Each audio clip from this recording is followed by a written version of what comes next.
Welcome to Refuge Freedom Stories, brought to you by Refuge Ministries Canada. For the next half hour, your hearts will be filled with hope as you hear real-life stories of people who have been changed by the power of God. Enjoy the show. Welcome to Refuge Freedom Stories. I'm your host, Johnny T, and today my guest is David Bybee. David is the head coach for Team USA Olympic Kickboxing, a three-time World Kickboxing Champion, and author of The Warrior Bloodline.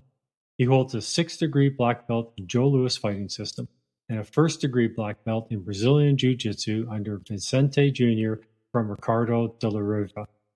After surviving a lifetime of severe trauma, a career-ending broken spine, and a total professional betrayal, David leaned on an unyielding faith in God and a warrior discipline to rebuild his life from a plastic back brace into the multi-million-dollar martial arts empire, America's mixed martial arts in St. Petersburg, Florida. David, welcome to the show. Thank you for having me. It's great to be here. It's awesome to have you here. I was reviewing your career, outstanding, by the way, and unmatched, I would say. And yet, throughout life, you've had this battle of all these different things going on that you've had to overcome. So maybe we could start briefly with that and help me understand how that struggle and those victories that you went through led you to a point of faith in your life. That's a great question. And it's almost divine in a way. It's weird to say that, but at a very young age, I didn't know God. I didn't know who God was. 4, almost 5 years old. I was in a head-on collision with a semi. I was somehow ejected out of the car in some way, shape, or form. I don't even know how I got out of it. My mother and my quasi-father, the closest thing I knew as a father at the time, was killed in the car accident. They were both ejected. My mom was, permanently disabled from it. And I miraculously walked away, like not a hair on my body harmed. I don't even know how it happened. And so I remember the impact. I remember everything leading up to it. And then I remember just being on the side of the road, like, what's going on? And I'm hitchhiking. I'm walking down the road. I'm asking for God to come pick me up at, 4, almost 5 years old. I didn't know who God was. And I was there asking him to come get me.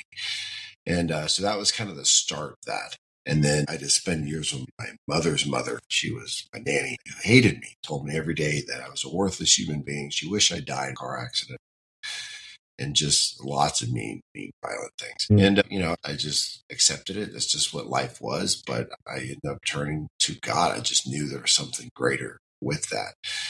And then in my book, I go a little bit more. But life goes on. I have these challenges. I get introduced to the church. And then, I spend my life in church as, it's kind of a sanctuary per se. And then as God has it, that wasn't the right church for me. And I didn't know that. And it took some things for me to get kicked out of the church, because of issues with my girlfriend at the time, fiance, turned now ex-wife.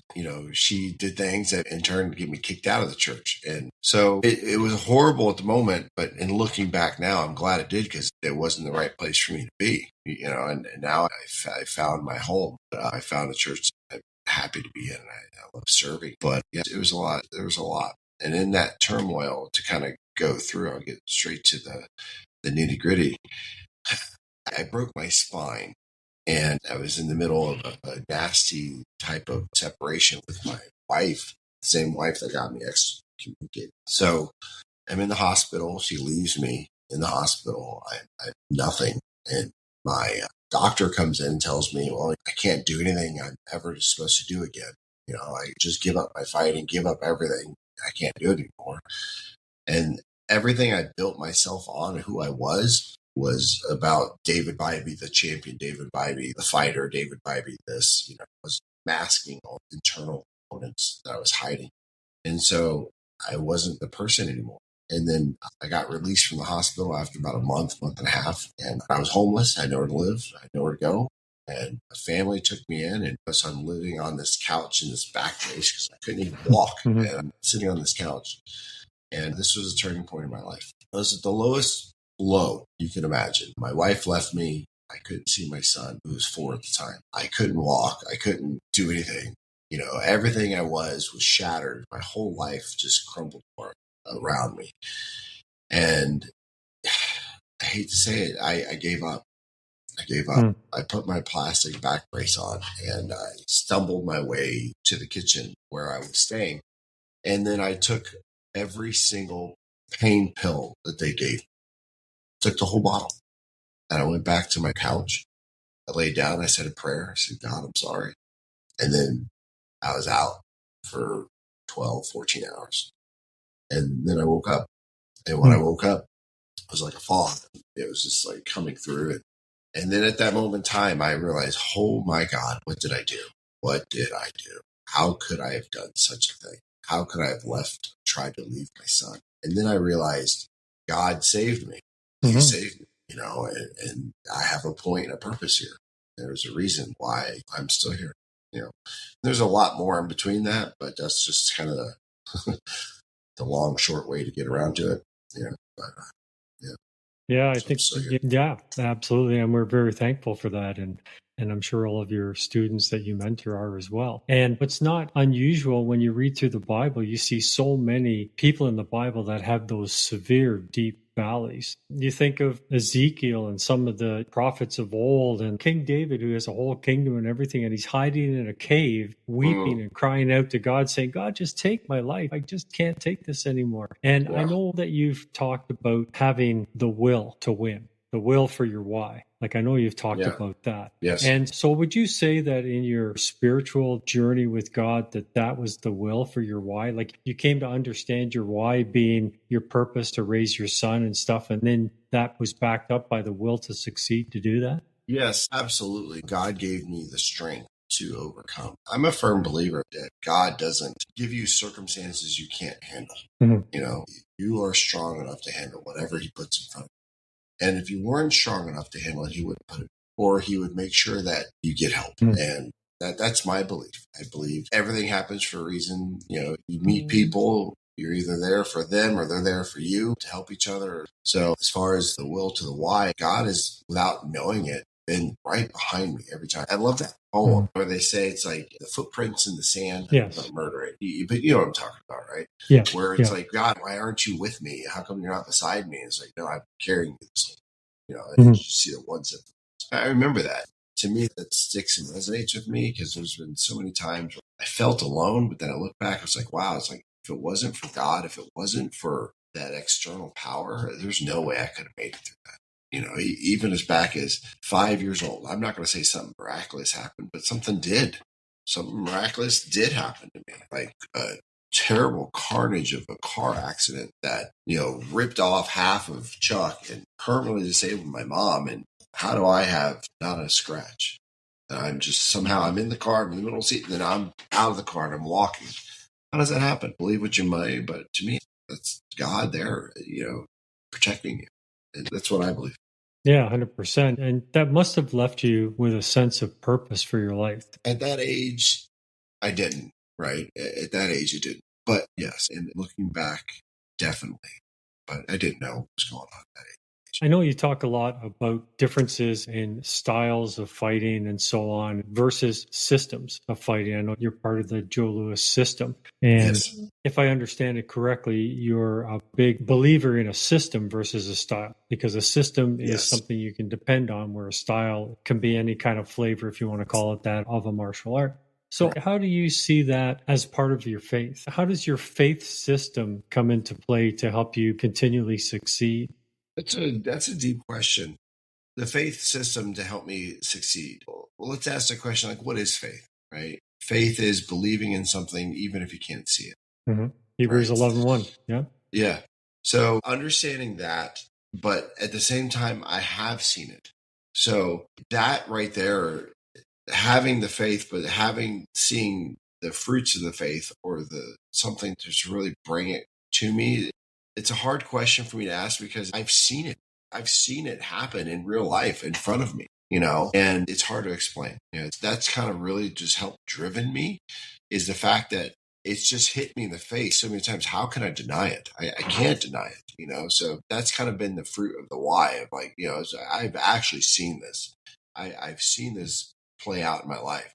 And there's been times where I've made bad choices to go against it, and it slaps you in the face and nope, get right back, get on that track, Yeah. But that's kind of how it is for me. But hopefully I answered your question. That was a good one. Well, I think anytime that God continues to show us answered prayer, or you're searching for something and you open up the word and there it is right there in the word, and those kind of things, like precept upon precept, he builds that. Mm. And I think when we look at our own lives, we have to have that structure of, okay, dedicated Yes. prayer, dedicated Bible reading, fellowship, worship. Like those are the kind of systematic things that I think as a process. I'm a big process guy. I believe in process. And Mm. so I think when sometimes we get off the rails, we have to take a look at the process, and either the process is right and we've done something wrong, or the process is wrong that has led us into areas that we shouldn't be in, or lead us to do something wrong. So we have to continually evaluate the process and make sure that it's right, and bearing the good fruit of the Spirit, right? You're right. You're one choice away from good or bad decisions every day. Mhm. And that's where your will comes in. Am I going to choose the right, or am I going to choose the wrong? Because it's so easy to choose the wrong. It's glaring you right in the face. So narrow and hard is the... Yeah, but broad is the way that leads to destruction. Yeah. Yeah, you're right. So having that is important. Just understanding that you're one choice away from something good or something bad. It just depends on the choices you make. And having that insight goal, let's reference faith back to fighting. It's like, what is our end goal in faith?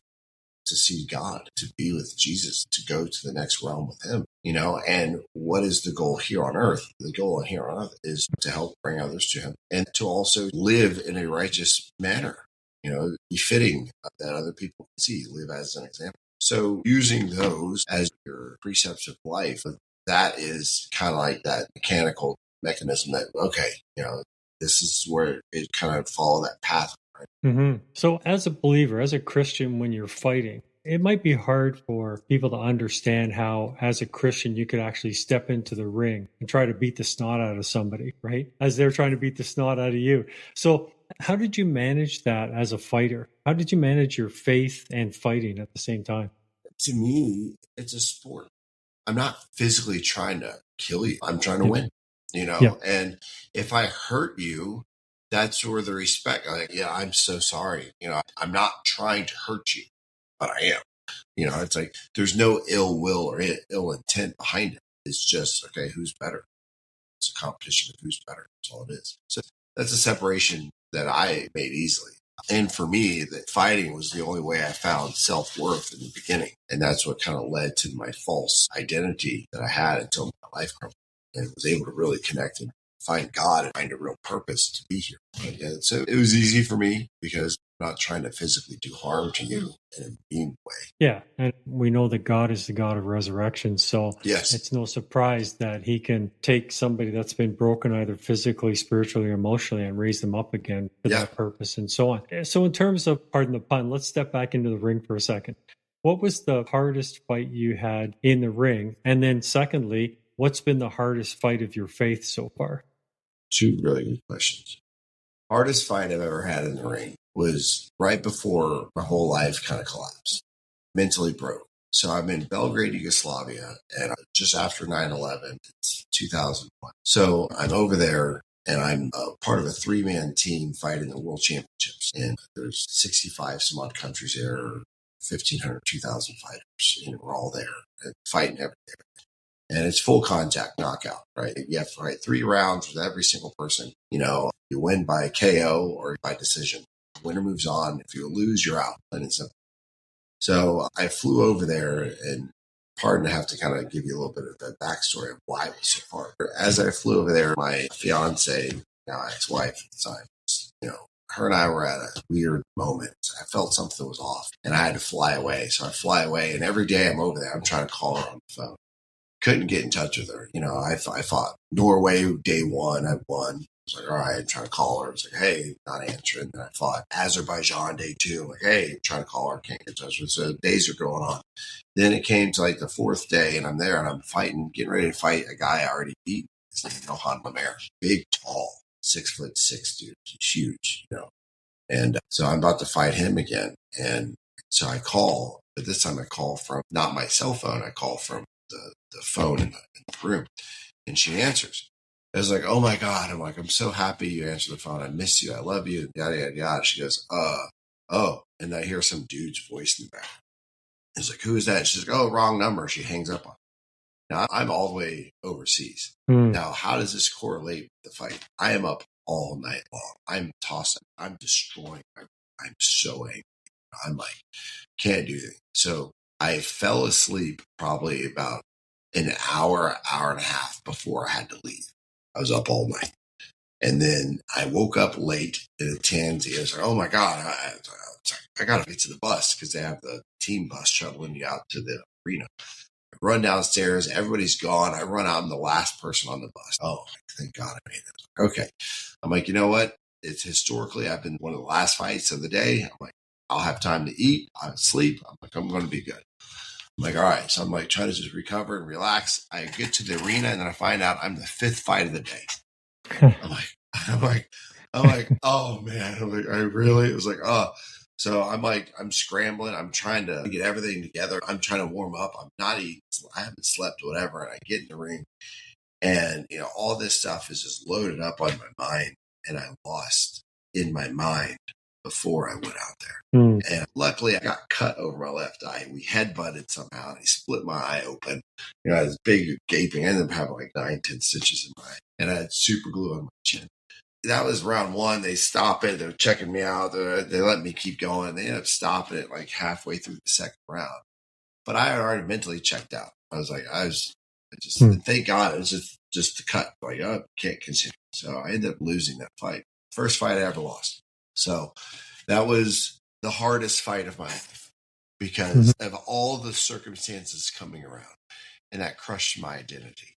Because I was like, I built myself on at this time before really being one with God, but I built myself on, you only liked me if I was a winner. You only liked me if I was able to do this. It's like, so I was no longer that person anymore because I lost. So I came home and, I lost everything, broke my back and so on and so forth. The moment that really kind of brought me to faith was that moment on the couch. That was really the moment. Waking up on the couch. That was the moment that really brought me to understand that God is here with me.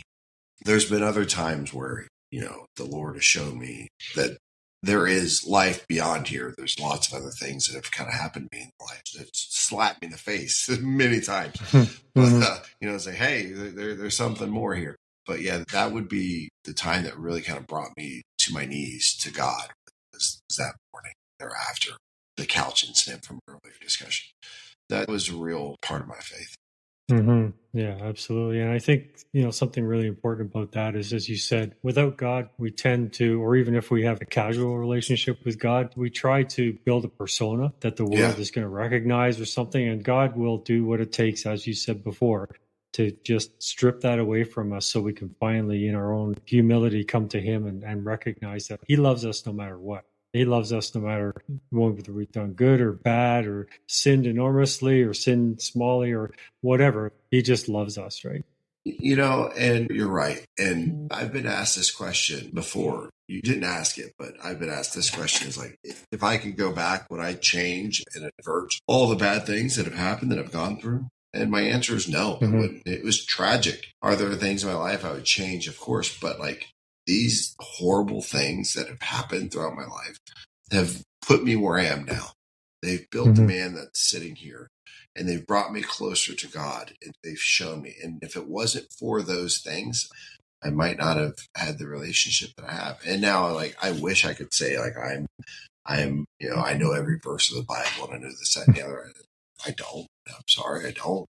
But I try to listen to the Bible, audio books. I try to do all kinds of different stuff to kind of create that connection. I got hit in the head for a living, so my memory's not the but so I got to constantly kind of repeat stuff sometimes, but I wouldn't change a thing. No, all God looks for is a humble and contrite heart. He doesn't care if we memorize every verse, right? He just wants our heart. That's a good point there. So tell me a little bit about your book real quickly, if you can, and what the focus of your book is for those who read it.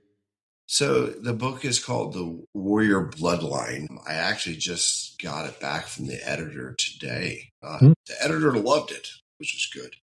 It's a memoir of my life and my coming to God and my coming to faith and breaking the lifelong cycle of abuse and turmoil and changing that so my son has a different life than what I've Mhm.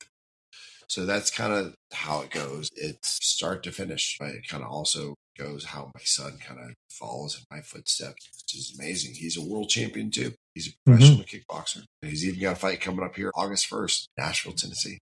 So it's pretty cool. So that's kind of the book. It walks through my life and my story and how, I took this generational type of trauma that I've kind of gone through and I've broken the cycle, all because of God and come to it.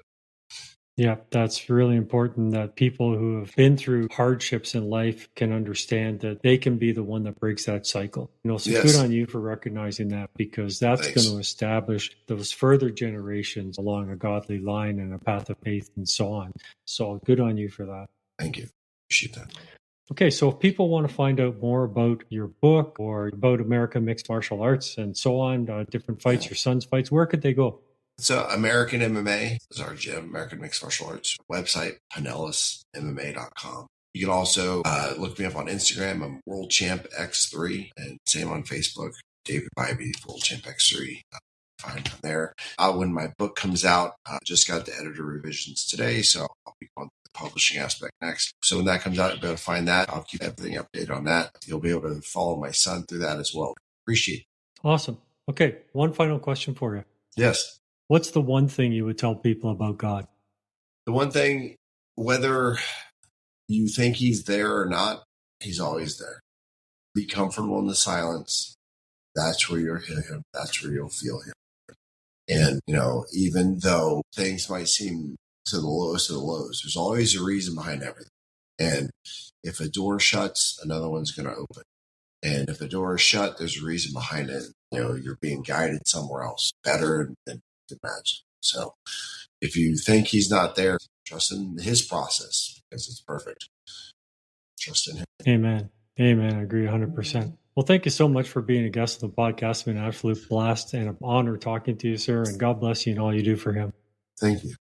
I appreciate it. I've really enjoyed this conversation with you. Great. Awesome. Take care. Bye.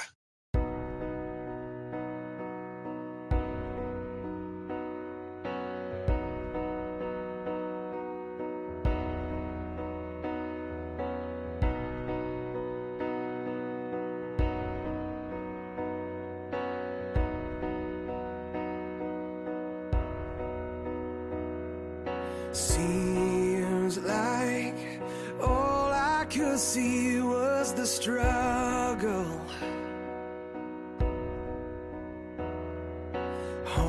Haunted by ghosts that lived in my past. Bound up in shackles of all my failures. Wondering how long is this gonna last? Then you look at this prisoner and say to me, son, stop fighting a fight it's already been won. And I am redeemed. You set me free. So I'll shake off these heavy chains and wipe away every stain. I'm not who I used to be. I am redeemed. I'm redeemed. All my life I have been called unworthy, named by the voice of my shame and regret. But when I hear you whisper, child, lift up your head, I remember, oh God, you're not done with me yet. And I am redeemed.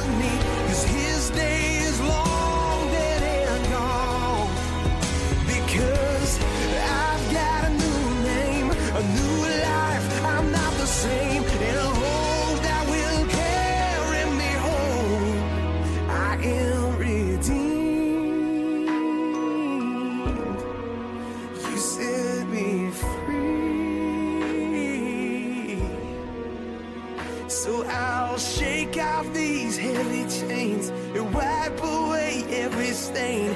'Cause I'm not who I used to be. I am redeemed. You set me free. So I'll shake off these heavy chains and wipe away every stain. Now I'm not who I used to be. Oh God, I'm not who I used to be. Jesus, I'm not who I used to be. 'Cause I am redeemed.